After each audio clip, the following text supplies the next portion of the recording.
Hello friends, how are you doing today? My name is Mary, this is Happily Ever Esch, and today I want to talk with you all about mystery series.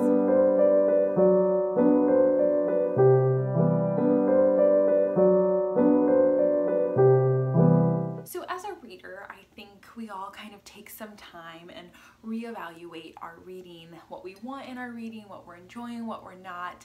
And something that I've really been thinking about lately is kind of my newfound or maybe even rekindled love for mysteries, and in particular mystery series.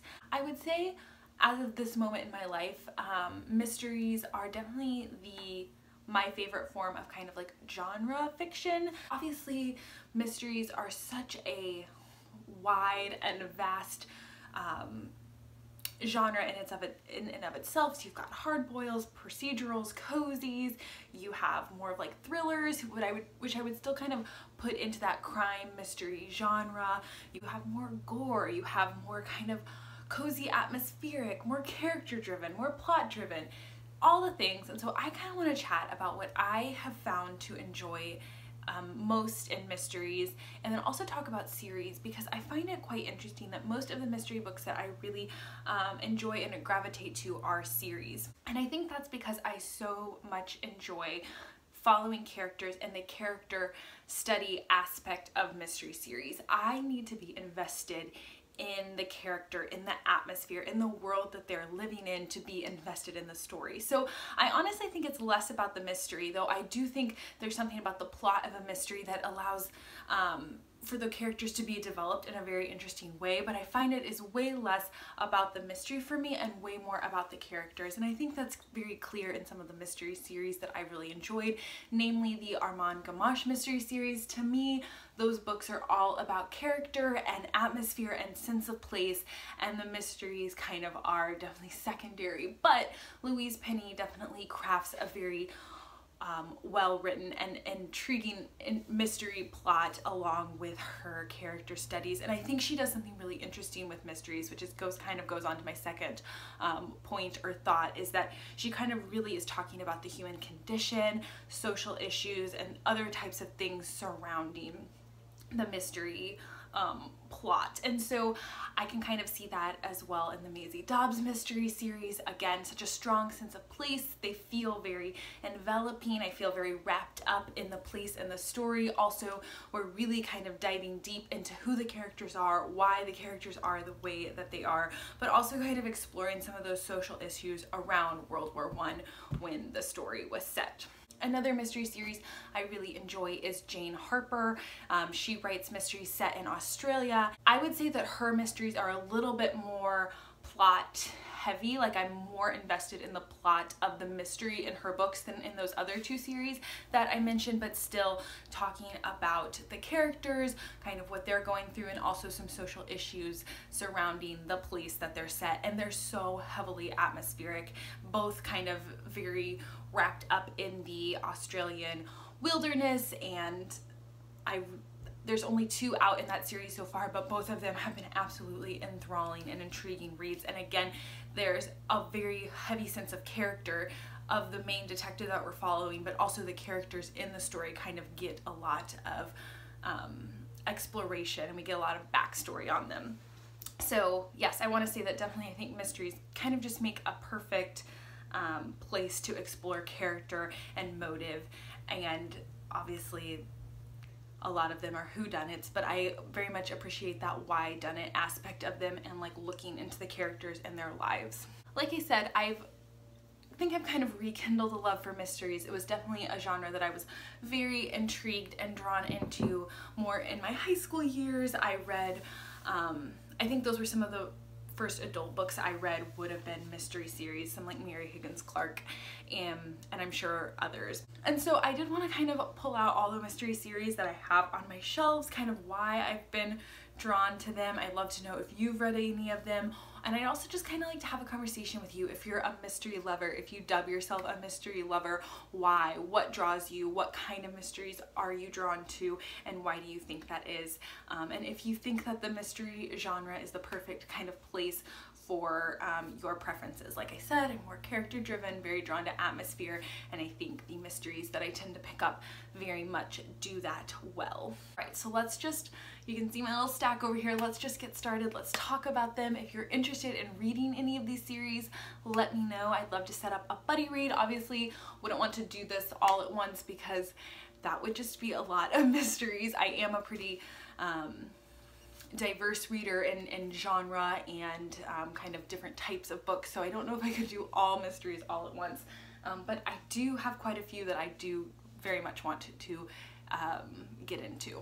So the first one is a much beloved series, a very prolific series, and what most people say you should read if you love Louise Penny, and that is Elizabeth George, and this is her Inspector Linley series. I picked this up at a used library bookstore a couple years ago. This is the Best Mysteries of All Time series, so I'm sure that that's kind of another little plug for this book, but I honestly don't know a lot about this series. I've just chosen to put it on my shelves because so many people say if you love Inspector Gamache, you'll absolutely love these series. The first one was published in 1988, and like I said, she's pretty prolific and has quite a few others in the series, so definitely one to get sucked into. I do believe these are set in England and kind of have, so I can see them having a very strong sense of place too. That's another thing about mysteries. They're definitely the kind of books you can travel to other places. And I mean, I think during a quarantine when we're all kind of stuck at home, that's exactly what you need. So yes, this is one that I would really like to kind of start sooner rather than later, but I might go ahead and wrap up Louise Penny's books and then keep this kind of in my back pocket for when I need something Inspector Armand Gamache-ish.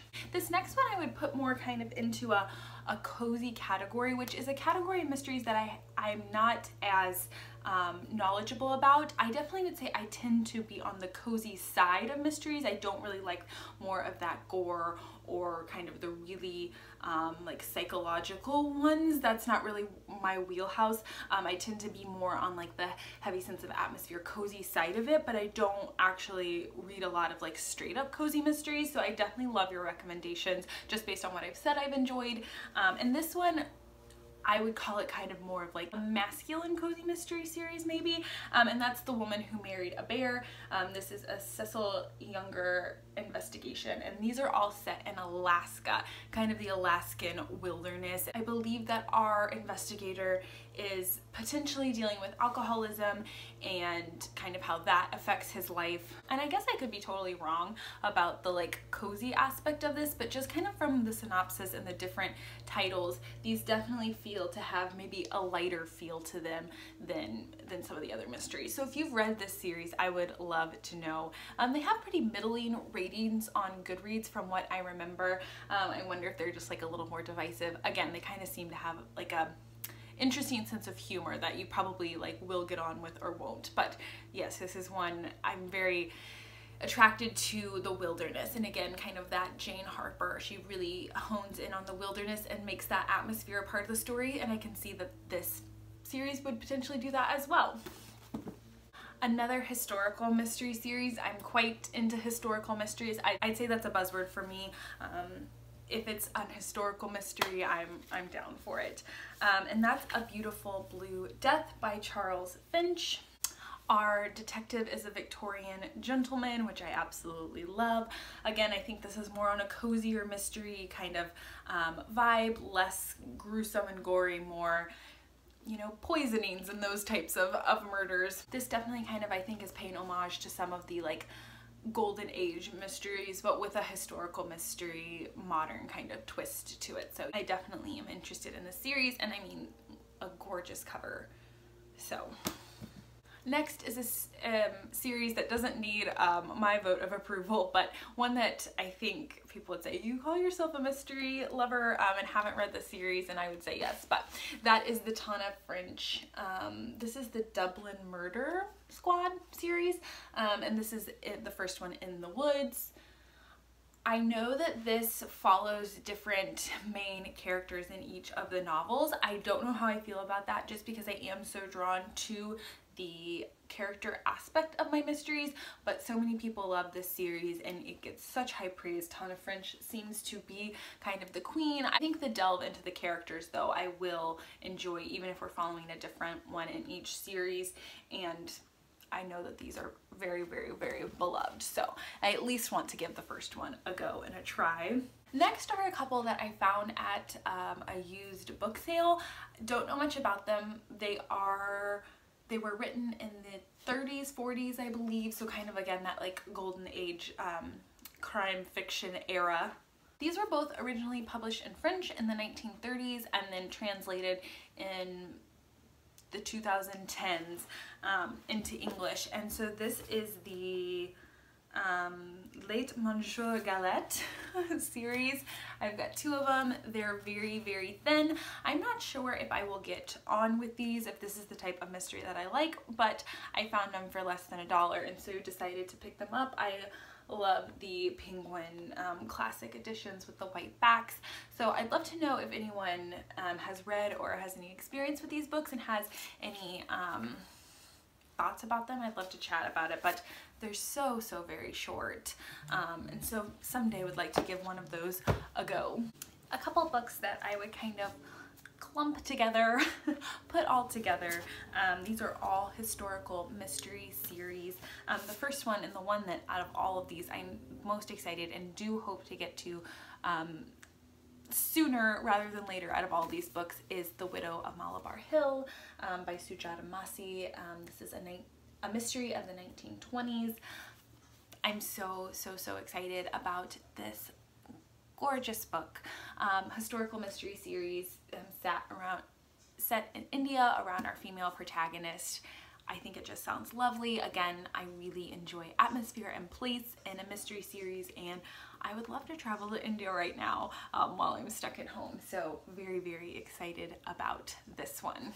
The next is very beloved by many here on BookTube, and that's the Amory Ames mystery series. This one is the first one, Murder at the Brightwell, by Ashley Weaver. These are set in the 1930s England. I think there's kind of like an aristocratic atmosphere or like theme running through a lot of these books, but they just, I think, kind of capture that golden age of mystery, like a very big nod to those, but again with a modern twist from a modern lens. So yes, and I know that this has quite a few published in this series so far, so I'm very ready to jump in, to dive in, and have lots and lots of that series to get to. And then last, I think that this one has a really kind of interesting twist. It is a historical mystery novel, but we kind of have a little playing with history. And this is The Mitford Murders by Jessica Fellowes. Jessica Fellowes wrote the official companion for Downton Abbey, which is really cool. So these are set in the 1920s, and we're following the Mitford sisters who are solving murders. So I think kind of playing with historical figures is not always my favorite, but this one sounds really interesting. And I mean, the cover is just absolutely gorgeous, and I just wanted to give it a chance. But you can definitely see what I tend to enjoy and gravitate towards in my kind of cozier historical mystery novels. Right, another historical mystery series. This one I would put more in like the classics of mystery series genre, and that's the #1 Ladies Detective Agency by Alexander McCall Smith. This is set in Africa, in Botswana, and we're following the only female detective in this area and her kind of adventures. I think it's an interesting setting, and I'm interested to kind of jump into this. I always see this at library book sales because, like I said, it is an older series that has been well loved for a while. All right, then some Kate Atkinson. We have Case Histories, which is a start to one of her mystery series. I don't know a ton about this. I know it kind of has some family saga elements to it, interchanging or like, I guess, interlocking storylines, which I also really enjoyed that in a mystery series. I love multiple perspectives and kind of weaving together those different storylines. So again, found it for a very cheap price at a used book sale, and I got it. And then last but certainly not least, I have a Vera Stanhope mystery series, or at least the start of the Vera Stanhope mystery series, and that is The Crow Trap. This has a very popular TV show based on this series by Anne Cleves, and this one kind of, the premise is there's been a murder in this like isolated cabin and Vera comes to like solve it, and that's a trope that I definitely love in mysteries, is like the isolation, who done it. I'm here for that. And definitely Anne Cleves is an author that, as a mystery, someone very interested in mysteries, I've heard about and want to give a try. So that's my stack. I'd love to chat mysteries with you down in the comments below. Mysteries you like, mystery series you don't like. What do you love and think that I need to add to my pile? I would love to chat it all. I would love to chat about it all down in the comments below. But yes, I'm just wholeheartedly embracing myself as a mystery reader and just wanted to spend some time chatting about it today. So I think that's all from me, friends. I hope that you're having a great rest of your day, and I hope to talk to y'all very, very soon. Bye.